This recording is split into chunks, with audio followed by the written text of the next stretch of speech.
Right now, you're probably moaning about Monday Night Raw. Even if you're watching this in 2047 and WWE's flagship show was cancelled 15 years ago, there's something that still irks you about the whole thing. That's just what pro wrestling fans do nowadays, and good for you. You should air that rage. Sometimes we should take a breath and forget about the negatives though and dive right into the positives. And if you can't do that, then just focus on the downright crazy instead. There's been loads of times that Raw has treated us to some properly bonkers scenarios over the years, and revisiting them may remind you why you fell in love with the sport of kings in the first place. I'm Simon from WhatCulture.com, and this is 10 crazy WWE Raw moments. Number 10, Sabus Leg Drop. I don't know how Sabu is even able to stand in 2017 given what he's put his body through. It's no surprise he was nicknamed the homicidal, suicidal, genocidal, death-defying maniac, because he basically was.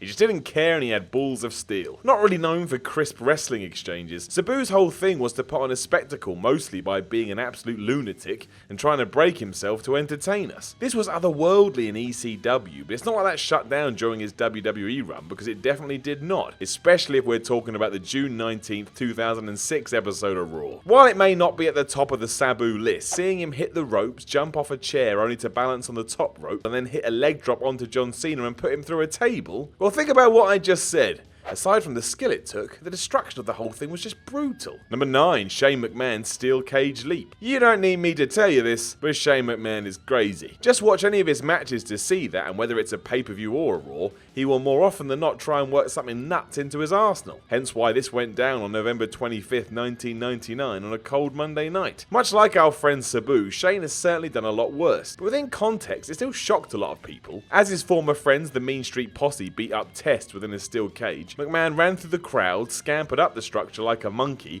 and then hurled himself onto his former buddies with a cross-body. He was basically just Vince's son at this point, so to see something so over the top, it was nuts. Number 8, the Death of Moppy. Remember how we used the word crazy in the title of this video? Well, this is using that word to its full potential. But yes, at one point in Raw history, Perry Saturn's best friend, who was a mop, was murdered at the hands of Terry Runnels, and the whole thing was utterly loopy. Like, who even came up with this? And why? Aside from ending the angle and finishing off the mop, it also ruined Saturn's wrestling career. He wasn't able to recover, and for good reason.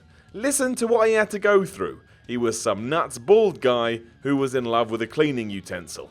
It happened, however. Thrown into a wood chipper by Terry and an evil Raven on Raw in September 2001, we can never forget this, unfortunately. Number 7, the Undertaker's home invasion. When all else fails, do a home invasion angle. This is the WWE ethos, and we've seen it time and time again over the years, including an occasion in 1998 where it was the Undertaker's turn to give it a go. In June of that year, Paul Bearer was just chilling in his crib after Taker had beaten the crap out of him the week prior. Clearly thinking this wasn't enough, the dead man made history repeat itself when he did pop up in Casa El Bearer before the TV feed cut out, leaving us all to wonder what had actually transpired. Bearer and Taker would have far more memorable moments throughout their relationship, but this is one of the more unhinged and therefore crazy. It was basically made out that the Phenom had killed his former manager.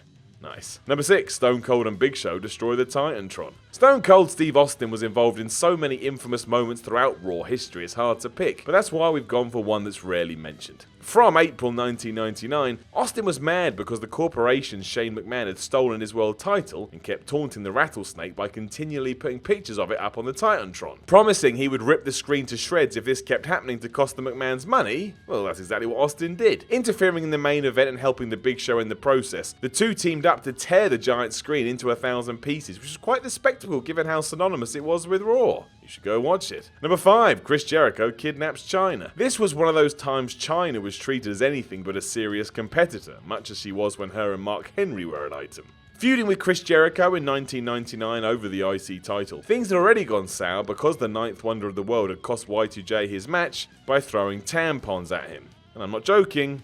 Oh, how I want to be joking. Mad that he had been smacked by such things, Jericho decided he would tie up Chyna and basically kidnap her. Chris would even grab a hammer and smash it into her hand, and the whole thing was like some awful B-movie, like you and your mates tried to remake Saw and failed miserably. WWE could never air this today, as it was pretty dark all things considered. Number 4, Sabu falls off the Raw logo. There he is again to no one's surprise, and this time Sabu was causing havoc even before his proper 2006 run in the WWE. During the time Vince McMahon was more than happy to work with ECW and have wrestlers from there on Raw, Sabu would turn up a lot, usually having a hardcore match with some someone or other. One of these against Taz even got to the point where Sabu climbed the giant R of the Raw logo and went to whip himself into the former ECW champion. While it still looked nuts, a lot of people actually think Sabu slipped here, hence why dozens of security guards had to jump in to try and catch him. Number 3, Shane McMahon kills Cain. Kinda. Getting his second entry on this list, on the 25th of August 2003, Raw's Shane McMahon decided he would kill Cain.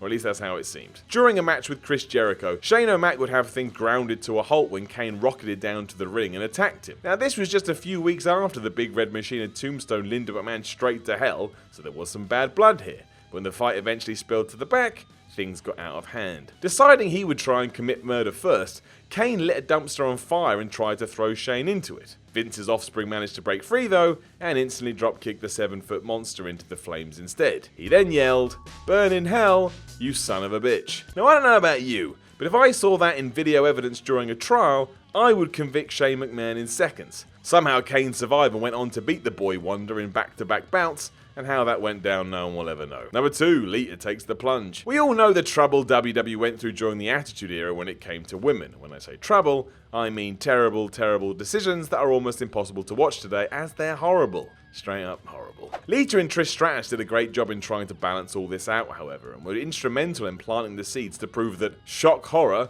women could actually wrestle too.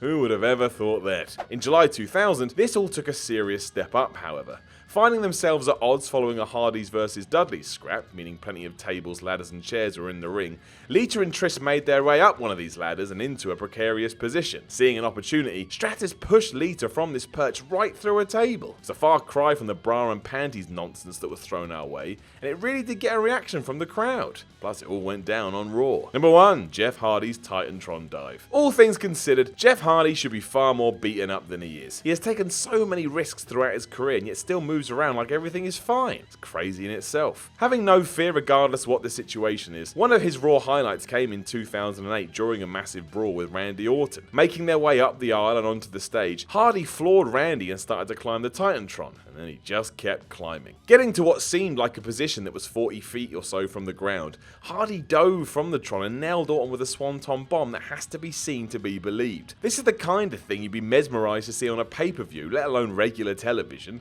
and yet here it was. Believe you me, it was crazy.